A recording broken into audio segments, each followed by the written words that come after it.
रामपुर की भूतिया कहानी। उत्तर प्रदेश के रामपुर जिले में एक ऐसा गांव है जहां के निवासियों के बीच एक पुरानी और भूतिया कहानी पीढ़ी दर पीढ़ी सुनाई जाती है। यह कहानी गांव के पास स्थित एक पुराने हवेली की है जिसे भूतेश्वर की हवेली कहा जाता है। यह हवेली अब खंडहर में तब्दील हो चुकी है और इसे कोई भी रात के समय देखने की हिम्मत नहीं करता। हवेली का इतिहास। कहते हैं कि यह हवेली एक बार बेहद आलीशान और सुंदर थी।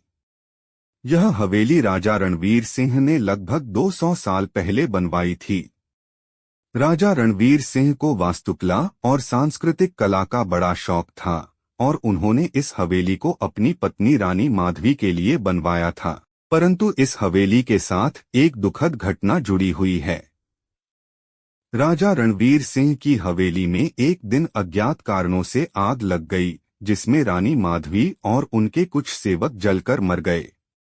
इस घटना के बाद राजा भी गहरे अवसाद में चले गए और कुछ समय बाद उनकी भी मृत्यु हो गई।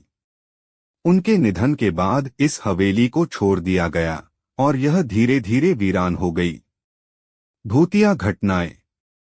गांव के बुजुर्गों का कहना है कि इस हवेली में रानी माधवी की आत्मा भटकती है।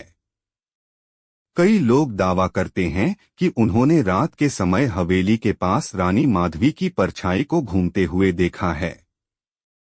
कुछ लोगों ने हवेली से अजीब अजीब आवाजें जैसे कि रोने की और हंसने की आवाजें भी सुनी हैं।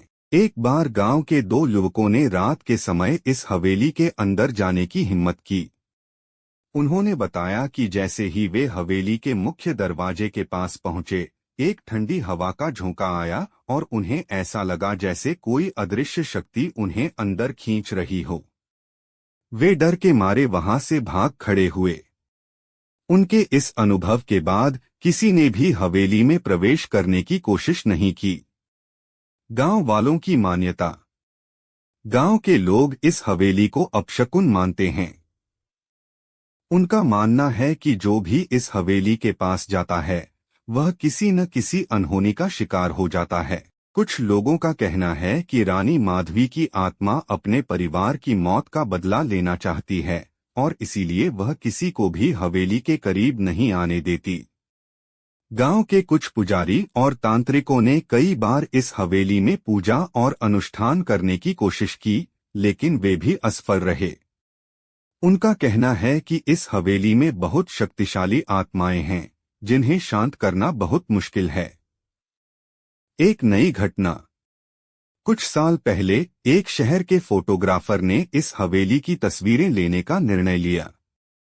उसने दिन के समय हवेली के अंदर जाकर तस्वीरें खींची। जब उसने तस्वीरों को देखा तो उसमें कुछ अजीब अजीब आकृतियां नजर आईं। तस्वीरों में एक महिला सफेद साड़ी में खड़ी दिखाई दी, जबकि वह दावा करता है कि वहां कोई और मौजूद नहीं था। इस घटना के बाद वह फोटोग्राफर गहरे सदमे में चला गया और उसने कभी वापस वहां जाने की हिम्मत नहीं की। निष्कर्ष, रामपुर की यह भूतिया हवेली आज भी रहस्य और डर का प्रतीक बनी हुई है।